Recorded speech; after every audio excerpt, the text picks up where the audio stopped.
आप विधान परिषद की सीट की बात कर रहे हैं। बोचहां की सीट जो वीआईपी पार्टी की सीट रही है, जो मुसाफिर पासवान वहां विधायक थे जो अब इस दुनिया में नहीं है, अजय निषाद कहते हैं कि उस सीट से भी मुकेश सहनी को हाथ धोना पड़ेगा अगर योगी नहीं करेंगे। अभिषेक, यहां देखने वाली एक बात और आती है कि जेडीयू कहीं ना कहीं वीआईपी पार्टी और हिंदुस्तानी आवाम मोर्चा पार्टी को लेकर के एक साथ चलने की कोशिश कर रही है और बीजेपी पे पॉलिटिक्स करने की कोशिश, प्रेशर पॉलिटिक्स करने की कोशिश कर रही है। उपेंद्र कुशवाहा के फार्मूले के अनुसार चीजें होंगी विधान परिषद के चुनाव में, ये थोड़ा मुश्किल लगता है। उपेंद्र कुशवाहा को टास्क दिया गया है, इसलिए उपेंद्र कुशवाहा हमलावर हैं, आक्रामक हैं, प्रेशर बना रहे हैं बीजेपी पर।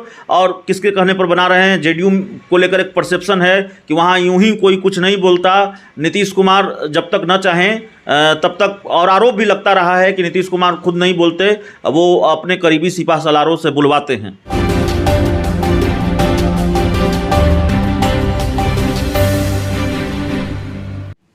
नमस्कार, आप देख रहे हैं रबजी लाइव और मैं हूं आपके साथ संजीव। बिहार में बीजेपी और जेडीयू के बीच जो दूरियां है वो कम होने का नाम नहीं ले रही है। ताज़ा मामला यह है कि विधान पार्षद की जो सीट है पूरे बिहार में 24, उसको लेकर के कहीं ना कहीं बीजेपी और जेडीयू के बीच दरार जरूर और एक खटास जरूर पैदा होने वाली है। चूँकि जेडीयू के तरफ से जो मोर्चा है वो उपेंद्र कुशवाहा ने संभाल रखा है और अभी फिलहाल बात कर ली जाए 24 सीटों में तो 13 सीट ऐसे हैं जो बीजेपी के रिटायर उनके विधान पार्षद हैं और उसको लेकर के 24 सीटों पर फिर से चुनाव होने वाली है। इस पर खास बातचीत करने के लिए हमारे साथ अभिषेक जी हैं। अभिषेक, क्या लगता है आपको, जिस तरीके से उपेंद्र कुशवाहा ने कहीं ना कहीं बीजेपी को जरूर यह दिखाने का, आंख दिखाने का काम किया है कि 50-50 के फॉर्मूले पर जिस तरीके से विधानसभा की चुनाव हुई थी या लोकसभा सीटों में बंटवारा हुआ था, उसी तरीके से विधान पार्षद की सीटों में भी बंटवारा होनी चाहिए। बीजेपी क्या इस पर शक्ति दिखा पाएगी? देखिए, बीजेपी शक्ति दिखा पाएगी, बीजेपी डिमांड पूरी कर पाएगी, नहीं कर पाएगी, लेकिन एक तरह से जिस तरीके से उपेंद्र कुशवाहा बयान दे रहे हैं, सीटों को लेकर नहीं, स्थानीय निकाय से विधान परिषद की 24 सीटों पर चुनाव होने हैं, सिर्फ उसको लेकर नहीं बल्कि जाति आधारित जनगणना को लेकर विशेष राज्य के दर्जे पर जिस तरीके से आक्रामक बयान उपेंद्र कुशवाहा दे रहे हैं, उससे ये साफ है कि उपेंद्र कुशवाहा को ये टास्क दे दिया गया है कि बीजेपी को गियर में रखना है, बीजेपी पर प्रेशर बनाए रखना है और बीजेपी पर आक्रामक रहना है। 50-50 के फार्मूले की बात कर रहे हैं। अगर ऐसा होता है, बीजेपी को किसी भी हाल में अगर ये डिमांड माननी पड़ती है तो बीजेपी को नुकसान होगा। गणित ये है कि जिन 24 सीटों पर चुनाव होने हैं उसमें से 13 सीटों पर बीजेपी के एमएलसी थे जो रिटायर हुए हैं, तो 13 सीटों पर 3 सीटों का नुकसान हो जाएगा बीजेपी को अगर 10 सीटें जेडीयू को दे देती है तो उपेंद्र कुशवाहा कह रहे हैं कि 10 सीटें जेडीयू को मिलनी चाहिए, 10 सीटें बीजेपी रखे और 2 सीटें हिंदुस्तानी आवाम मोर्चा को, 2 सीटें वीआईपी को। अब इसमें एक गणित और है कि बीजेपी 2 सीटें वीआईपी पार्टी को देगी, इसमें भी थोड़ा संदेह है, क्योंकि वीआईपी पार्टी और बीजेपी के बीच जो तल्खी है, आप जानते हैं बीजेपी में कोई भी बयानबाजी होती है, बीजेपी का कोई भी नेता बयान देता है तो थोड़ा यूं ही नहीं देता है। बीजेपी के सांसद हैं, अजय निषाद सांसद हैं और बीजेपी के बड़े पदाधिकारी भी हैं और वो कहते हैं कि आप विधान परिषद की सीट की बात कर रहे हैं। बोचहां की सीट जो वीआईपी पार्टी की सीट रही है, जो मुसाफिर पासवान वहां विधायक थे जो अब इस दुनिया में नहीं है, अजय निषाद कहते हैं कि उस सीट से भी मुकेश सहनी को हाथ धोना पड़ेगा अगर योगी नहीं करेंगे। तो ऐसे में उपेंद्र कुशवाहा जो फार्मूला समझा रहे हैं कि 2 सीटें मुकेश सहनी को चाहिए, मुकेश सहनी को 2 सीटें दे दीजिए और हिंदुस्तानी आवाम मोर्चा को 2 सीटें दे दीजिए और 10 सीट हमको दीजिए, 10 सीट आप रखिए, वो फार्मूला बीजेपी मानेगी मुझे नहीं लगता है। और दूसरी बात है, 3 सीटों का सवाल परसेप्शन का भी तो है। 3 सीटों का नुकसान अगर बीजेपी सहती है और 10 सीट देती है जेडीयू को, तो परसेप्शन तो पहले से है कि जेडीयू के नीतीश कुमार के सामने बीजेपी कई मोर्चों पर सरेंडर हो जाती है या बीजेपी सरेंडर है नीतीश कुमार के सामने। 74 सीटों वाली पार्टी अगर 43 सीटों वाली पार्टी के सामने सरेंडर है, उसके मुखिया के सामने सरेंडर है, तो फिर जाहिर तौर पर थोड़ा परसेप्शन और गहरा हो जाएगा, वही परसेप्शन सरेंडर वाला जो परसेप्शन है। तो मुझे नहीं लगता कि मौजूदा वक्त में जेडीयू की यह डिमांड मानी जाएगी। एक तरह की प्रेशर पॉलिटिक्स है और अगर बीजेपी ये मानती है तो बीजेपी को जाहिर तौर पर 3 सीटों का नुकसान होगा।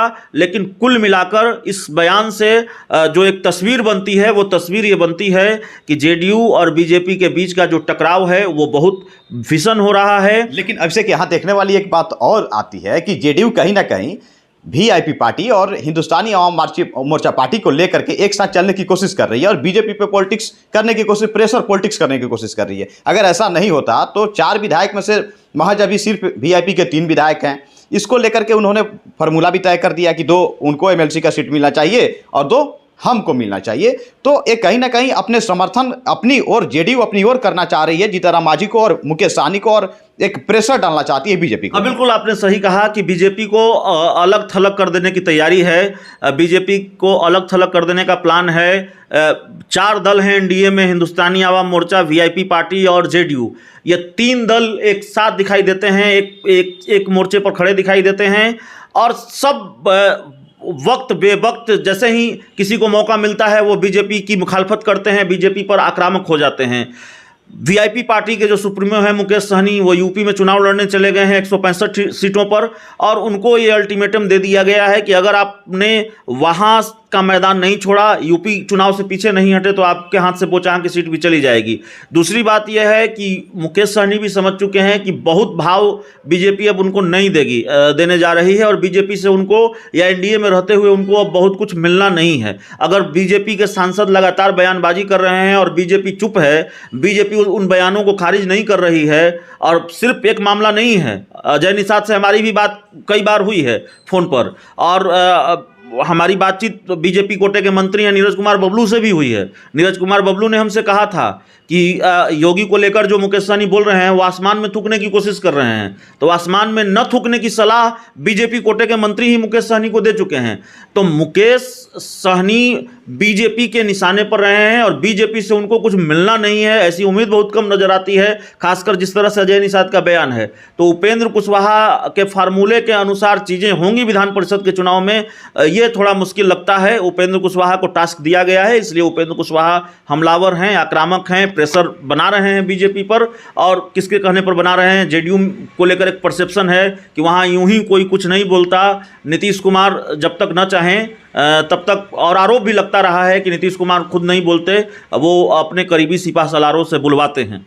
बिल्कुल, तो जेडीयू कहीं ना कहीं उपेंद्र कुशवाहा को यह बड़ी जिम्मेदारी जरूर दी है कि जिस तरीके से बीजेपी कहीं ना कहीं आगे बढ़ने की कोशिश कर रही है, उसको लेकर के कैसे प्रेशर पॉलिटिक्स करना है, ये बातें उपेंद्र कुशवाहा जानते हैं, जिसको लेकर के जेडीयू की पूरी जिम्मेदारी, क्या कब बोलना है, किस प्रकार से किस सवाल का जवाब देना है, ये कहीं ना कहीं उपेंद्र कुशवाहा अब देखने का काम कर रहे हैं। फिलहाल देखने वाली सबसे बड़ी बात ये होगी कि क्या बीजेपी इस फार्मूला पर, इस जो 50-50 का फार्मूला है, इस पर मान पाती है या नहीं, सहमति बन पाती है या नहीं, या फिर मुकेश सहनी जो 165 सीटों पर ऐलान कर चुके हैं यूपी विधानसभा में चुनाव लड़ने का, वो पीछे हटते हैं, बैकफुट पे जाते हैं, या फिर वहां पर विधानसभा चुनाव में अपने प्रत्याशी को मैदान में उतारते हैं। कहीं ना कहीं अगर मुकेश सहनी यूपी विधानसभा चुनाव में अगर 165 उम्मीदवार घोषित कर देते हैं, दे देते हैं, तो कहीं ना कहीं बीजेपी कहीं ना कहीं उनके साथ शक्ति अपनाने की मूड में नहीं रहेगी और बिहार में उन्हें कहीं ना कहीं इसका खामियाजा भुगतना जरूर पड़ेगा। फिलहाल के लिए बस इतना ही। नमस्कार।